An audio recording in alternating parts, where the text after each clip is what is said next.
श्री प्रयागराज में त्रिवेणी के तमाल तट पर मुनि भरद्वाज जी के आश्रम में याज्ञवल्क जी इस कथा सुना रहे हैं।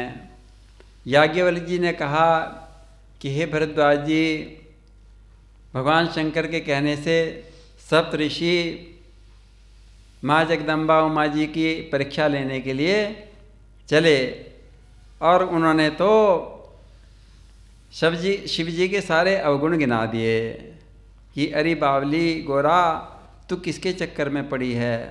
ये शंकर तो नंगे, बिना ग्रह के, बिना माता पिता के, सब गुणों से हीन हैं। तुम इनकी पूजा, इनके लिए तपस्या क्यों कर रही हो? पार्वती जी ने बड़े तरीके से सप्तऋषियों को समझाया कि हे सप्तऋषियों, यदि आप पहले मिल जाते तो मैं आपका कहना मान लेती, किंतु यो जन्म तो मैंने शंकर जी के लिए हार दिया। अब तो मैं, अगर शंकर जी भी आके कहेंगे कि तो भी मैं उनकी बात नहीं मानूंगी। मैं तो अपने गुरु नारद जी के कहने से शंकर जी की आराधना करूंगी और जन्म जन्म शंकर जी के ही आराधना करके उन्हें ही पति रूप में प्राप्त करूंगी। जगदम्बा के मुख से ऐसा निश्चय सुनकर सप्तऋषि गदगद हो गए, उनके चरणों में पड़ गए, कहने लगे कि आप तो जगत की माता हैं और शंकर जी पिता हैं। और इस प्रकार सप्तऋषि उमा जी के चरणों में सिर नवाकर चले। उनका शरीर तो गदगद हो रहा था, शरीर पुलकित था, नेत्रों में आंसू भरे हुए थे। जल्दी जल्दी हिमान के पास गए और उनसे कहा कि तुम्हारी पुत्री का तो तब सफल हो गया, अब तुम उनको घर लिवा के ले आओ। और तब सप्तजी उनको सूचना देकर शंकर जी के पास पहुंच गए और शंकर जी से गोरा मैया की सारी कथा सुनाई कि हमने ऐसे ऐसे परीक्षा ली थी और मैं तो परीक्षा में उत्तीर्ण हो गई। जाए मुनि हिमवंत पठाए, श्री राम जय जय राम।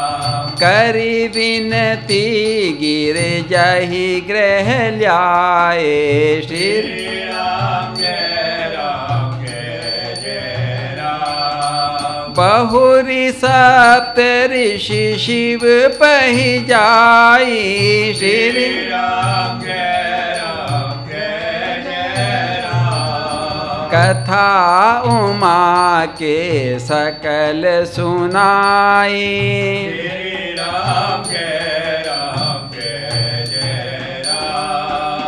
सप्तऋषियों के मुख से उमा महारानी की ऐसी पवित्र स्नेह को जानकर शिव जी तो आनंद के मग्न में हो गए, आनंद मग्न हो गए।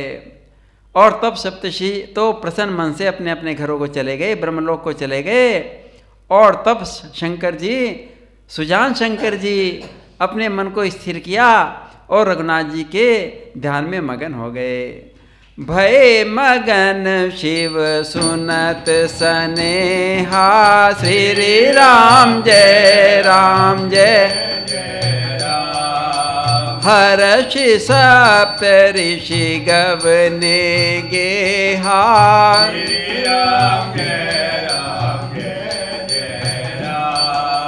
मनु थिर करी तब शंभु सुजाना, श्री राम जय राम। लगे करण रघुनायक ध्याना, श्री राम जय राम। याज्ञवल्क मुनि बोले, भरद्वाज जी, इसी घटना के बीच में एक और घटना घट गई। उस समय तारक नाम का असुर, तारकासुर बड़ा प्रतापी राजा असुर हुआ। उसने तो अपनी भुजाओं से और अपने प्रताप से बहुत बड़े बल एकत्र कर लिया और सारे लोकपालों को, देवताओं को, सबको जीत लिया। और सारे देवता उससे परास्त होकर सर संपत्ति से रहित हो गए। वो उसने वरदान पा लिया था, तपस्या करके वरदान पा लिया था अजर अमर होने का, मैं किसी के मारे नहीं मरूं। देवताओं के साथ बहुत बुरी तरह से लड़ाई करने लगा। तब ब्रह्मा जी ने के पास जाकर पुकार मचाई देवताओं ने कि हे ब्रह्मा जी, हमारी रक्षा कीजिए, इस तारकासुर से हमें बचाइए। तारक असुर भय होते ही काला, श्री राम जय भुज प्रताप बल तेज विशाला,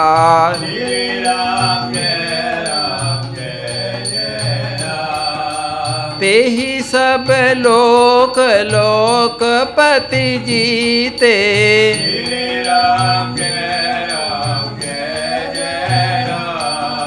भय देव सुख संपत्ति रीते,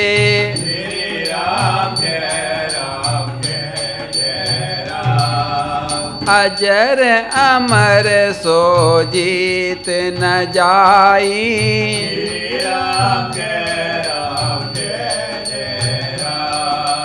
हारे सुर करी विविध लड़ाई,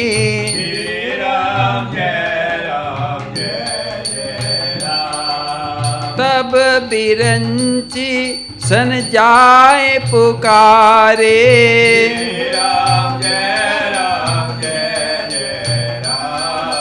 देखे विधि सब देव दुखारे,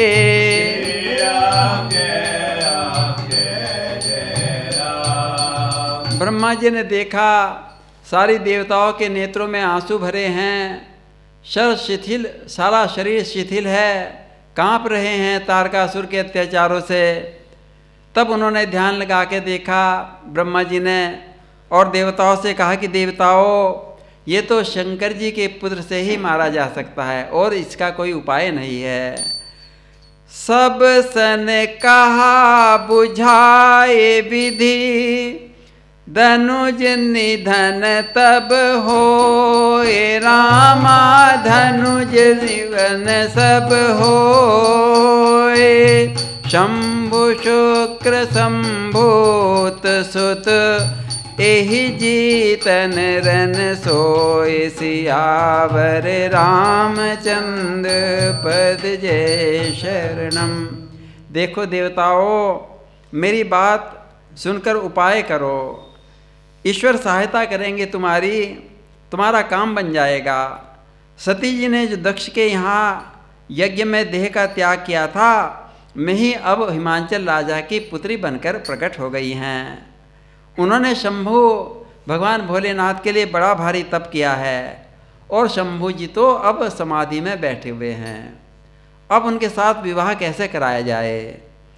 यह यद्यपि ये बात तो बड़ी असंभव है, बड़ी कठिन है, किंतु एक बात हमारी सुनो देवताओं, यदि शंभु भगवान भोलेनाथ और पार्वती जी का विवाह हो जाए तो तुम्हारी सारी काम बन जाएगा। मोर कहा सुनि करहु उपाय, श्री राम जय हो इहि ईश्वर करहि सहाय, श्री राम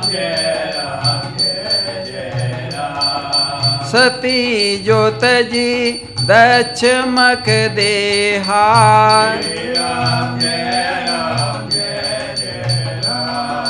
जन्मी जाय सीमांचल गेहा,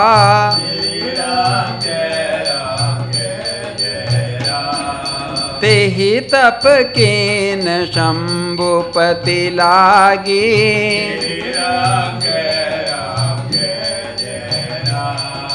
शिव समाधि बैठे सब त्यागी,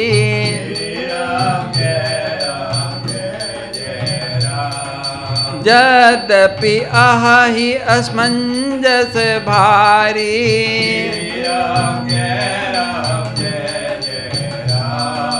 तदपि बात एक सुनहु हमारी,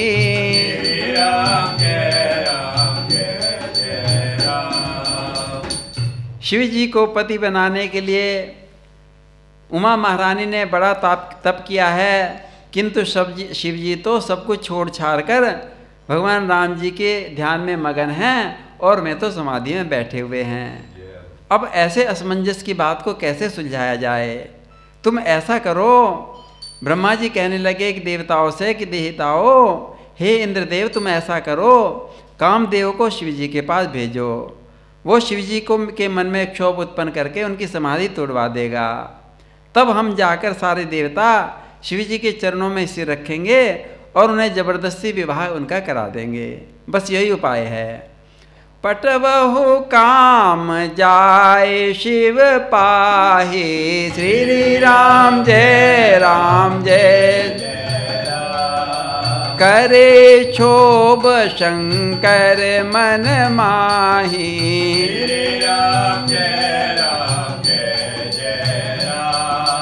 अब हम जाए शिव ही सिर नाई,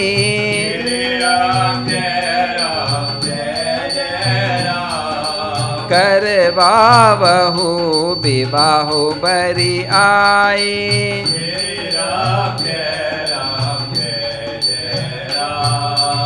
ब्रह्मा जी कहने लगे कि हे देवताओं, इसके अलावा कोई उपाय है नहीं जो शंकर जी समाधि तोड़ दें। देवताओं के हित के लिए सबने कहा यह सम्मति तो बहुत अच्छी है, बहुत अच्छी है।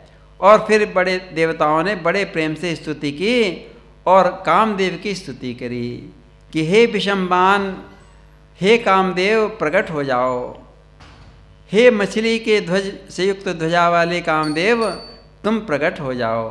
जब देवताओं ने इस प्रकार कामदेव की स्तुति करी तो कामदेव तो प्रकट हो गए।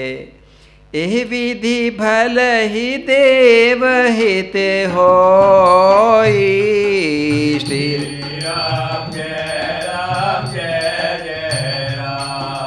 मत अति नीक कहि सब कोई,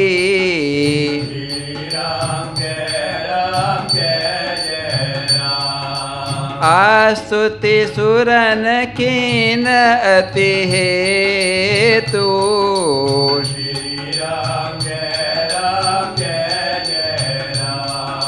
प्रकट हो विषम बान झष केतु।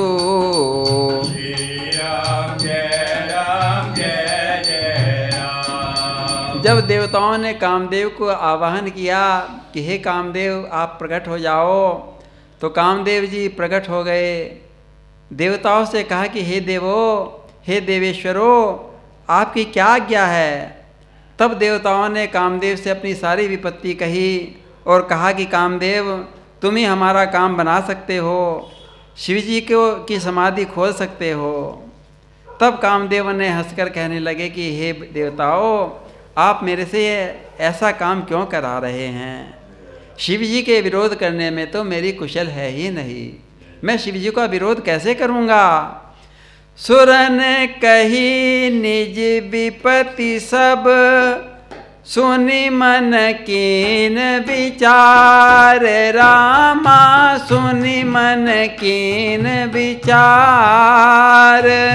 शंभु विरोध न कुशल मोही, बिहसी कहु अस मार। सियावर रामचंद्र, बोलिए सियावर रामचंद्र महाराज की जय।